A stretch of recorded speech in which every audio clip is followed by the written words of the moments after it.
श्री गुरुभ्यो नमः। ओम श्री गुरुभ्यो नमः। ओम श्री परम गुरुभ्यो नमः। ओम श्री परम गुरुभ्यो नमः। ओम श्री परात्पर गुरुभ्यो नमः। ओम श्री परात्पर गुरुभ्यो नमः। ओम श्री परमेष्ठी गुरुभ्यो नमः। ओम श्री परमेष्ठी गुरुभ्यो नमः। हरि ओम।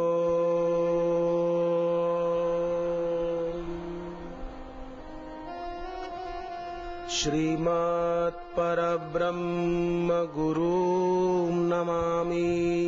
श्रीमद् परब्रह्म गुरुं नमामि। श्रीमत् परब्रह्म गुरुं भजामि। श्रीमद् परब्रह्म गुरु भजामि।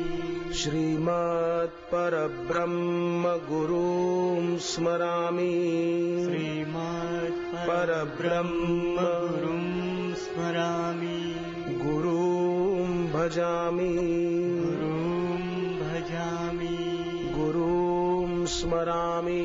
गुरुं स्मरामि। हरि ओम।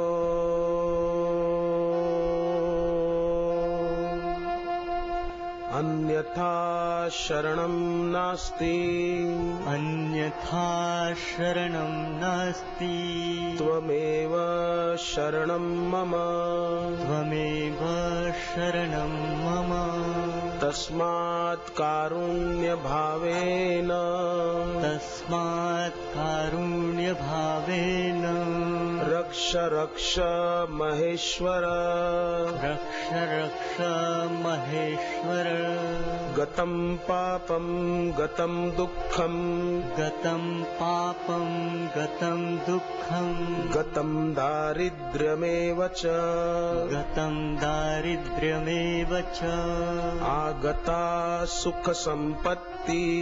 आगता सुख संपत्ति। पुण्योऽहं तव दर्शनात्। पुण्योऽहं तव दर्शनात्। हरि उस महान गुरु भक्त शबरी जी को प्रणाम कि भगवान राम सामने खड़े थे, फिर भी उसको याद अपने गुरुदेव मतंग ऋषि की आ रही थी।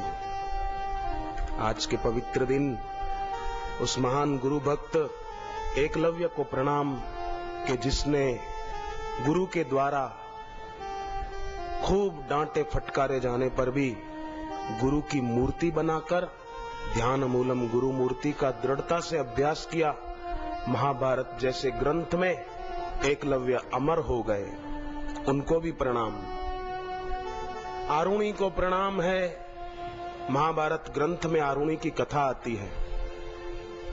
गुरु ने आज्ञा दी पानी बह न जाए, रोकना खेतों में।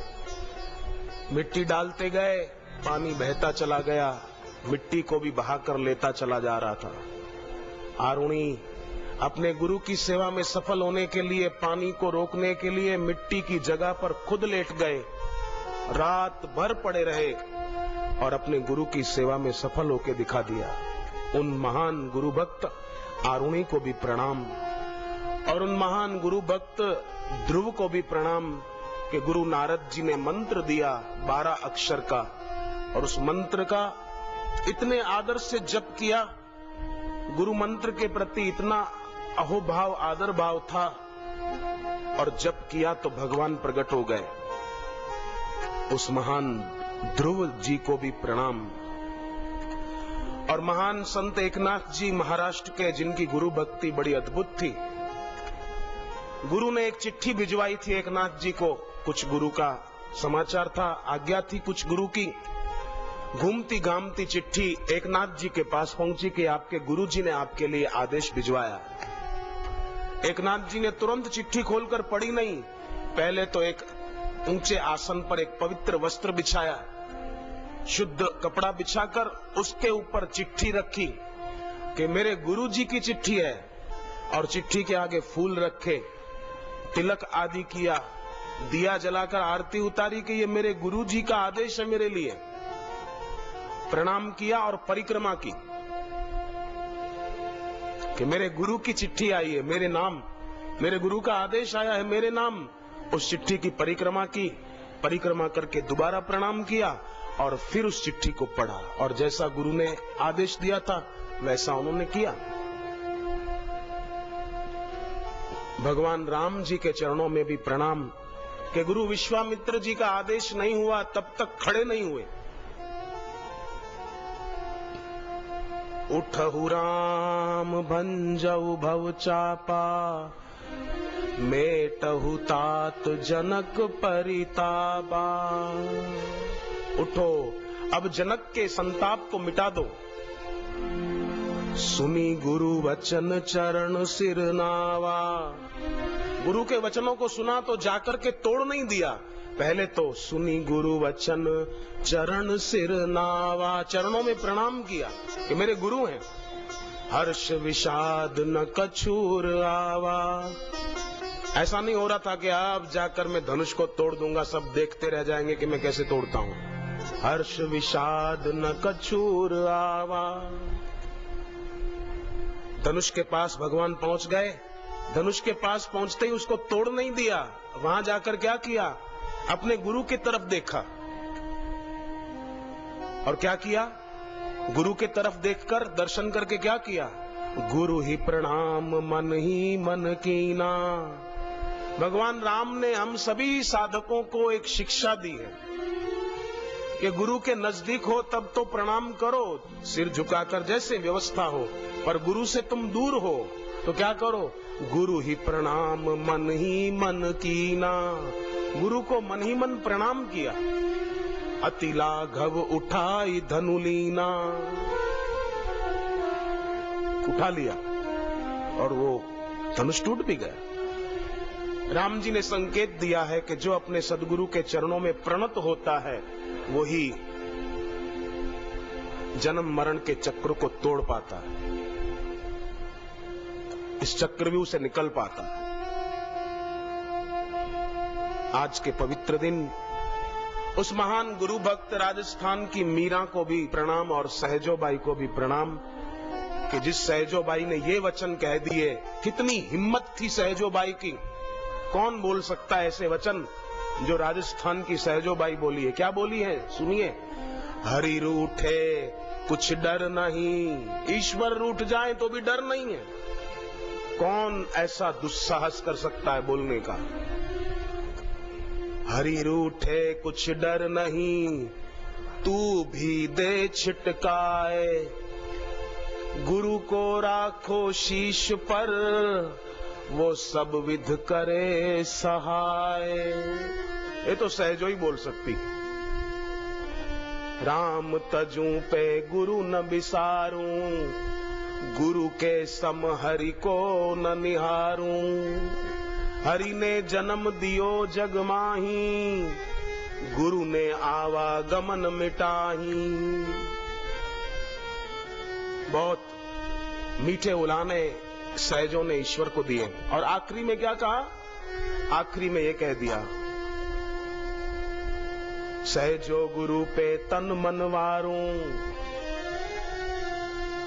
गुरु न तजूं भले हरि तज डारूं। ईश्वर को छोड़ दूं पर मेरे गुरु को नहीं छोड़ूंगी मैं। और मां पार्वती जी क्या कहती हैं, सप्तऋषियों ने कहा कि अगर शिवजी आकर कहें कि गुरु की आज्ञा छोड़ दो तो छोड़ दोगी, तब मां पार्वती जी कहती हैं, तजऊ न नारद करी उपदेशु। मेरे गुरु हैं नारद जी। तजऊ न नारद करी उपदेशु, तजऊ न नारद करी उपदेशु, आप कहीं 7 बार महेशु। 100 बार, एक बार नहीं 100 बार शिवजी बोले गुरु के वचन छोड़ दे तो भी मैं नहीं छोड़ूंगी। तजऊ न नारद करी उपदेशु।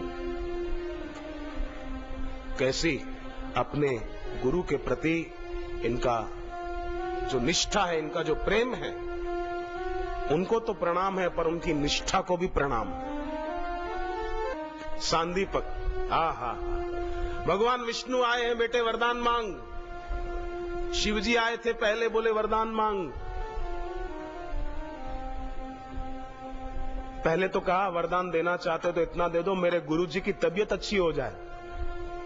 शिव जी ने कहा गुरु से पूछ क्या कि वो राजी हैं, मैं वरदान दे दूं, तेरे गुरु की तबीयत अच्छी हो जाएगी, पक्की बात। वो गया गुरु के पास के शिव जी आए हैं, बोलते वरदान मांग। तो मैंने कहा मेरे गुरु की तबीयत अच्छी हो जाए। गुरु ने डांटा, खबरदार, मेरे लिए शिव जी से मांगने वाला तू कौन होता है? सेवा करनी है तो कर, नहीं तेरे घर भाग जा, पर मेरे लिए शिव जी से कुछ मत मांगना, जा, मना कर दे। शिव जी को मना कर दिया, कुछ भी नहीं चाहिए, बस प्रभु आपने दर्शन दिए, बड़ी मेहरबानी। शिव जी गए, भगवान विष्णु आए, सांदीपक वरदान मांग। वो कहता है कि शिव जी आए थे, उनसे मांगा मेरे गुरुजी की तबीयत अच्छी हो जाए, गुरुजी नाराज हो गए, बाप से क्या मांगना, पर आप आए क्यों? मैंने तो आपको बुलाया नहीं। विष्णु भगवान ने कहा बेटे गुरु की भक्ति वो मेरी ही भक्ति है, मैं तेरी गुरु भक्ति से बहुत राजी हूं, इसलिए आया हूं। वरदान मांग, वरदान मांग बेटे। बोले नहीं, मेरे को कुछ चाहिए ही नहीं, माफ करो। लोग तो मांगते मंदिरों में गिड़गिड़ाते हैं, जरा ये हो जाए, जरा ये हो जाए, जरा ये हो जाए, जरा ये हो जाए। उसके आगे तो भगवान प्रकट हुए। मांग मांग मांग वर भई नभवाणी, मांगो। पर वो कहता है कुछ नहीं चाहिए, आपने दर्शन दिए, मेहरबानी, पधारो वैकुंठ। पर विष्णु भगवान ने कहा मैं तुझे दिए बिना जाऊंगा नहीं, आज तो तू मांग।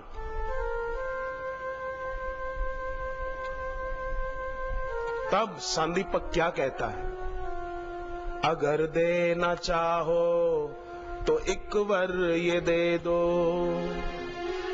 गुरु चरणों में प्रीति बढ़ती ही जाए।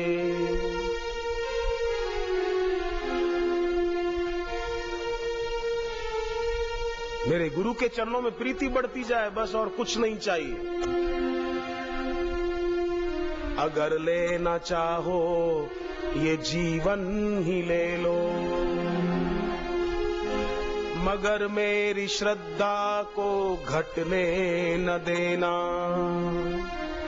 विष्णु भगवान राजी हो गए।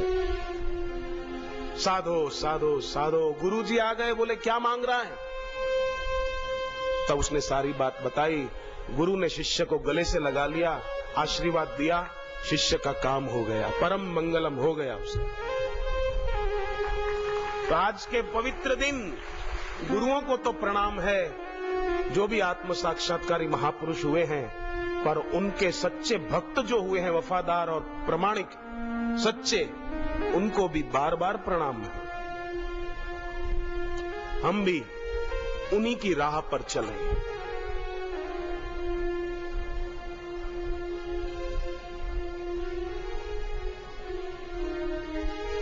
आज के दिन गुरु मारपा के शिष्य तिब्बत में मिलारेपा को प्रणाम, उसकी गुरु निष्ठा को भी प्रणाम है। क्या उसकी अपने गुरु के प्रति श्रद्धा थी, वाह वाह, धन्य है, धन्य है। और आज के दिन मैं भी आप सबको प्रणाम करता हूं कि आपकी श्रद्धा और भक्ति को भी धन्यवाद है कि गुरुदेव के दर्शन के लिए इतना जल्दी सुबह से आकर के, छोटे छोटे बच्चे भी आकर बैठे हैं दीक्षा लेने को। ऐसे बच्चों को, बड़ों को, और बाहर जो दीक्षा लिए हुए भी बैठे हैं, खड़े हैं, उन सभी को भी मेरा प्रणाम। और आज के दिन भारत में ही नहीं, विदेशों में भी अपने जो साधक हैं, जो आज के दिन भारत में गुरुद्वार की ओर नजरें लगाए बैठे हैं कि आज गुरु पूर्णिमा है, उन सभी को भी प्रणाम, जिनके दिल में गुरु का सुमिरन चल रहा है, जिनके दिल में गुरु की याद बनी हुई है, वो देश विदेश में बसे हुए उन सभी गुरु भाइयों को, बहनों को भी प्रणाम। और भगवान के चरणों में प्रणाम। इस गुरु पूर्णिमा के पर्व पर वेदव्यास जी को प्रणाम, इस गुरु पूर्णिमा के पर्व पर। और यही आशीर्वाद हमें प्रदान करें प्रभु कि हमने जिस भक्ति की राह पर कदम रखे हैं, हम उस भक्ति की राह पर मरते दम तक चलते रहें, और इसी जीवन में, जीवन का सूर्य अस्त होने के पहले जीवन दाता को पाले, पूर्ण गुरु की पूर्ण कृपा को पाले, बस।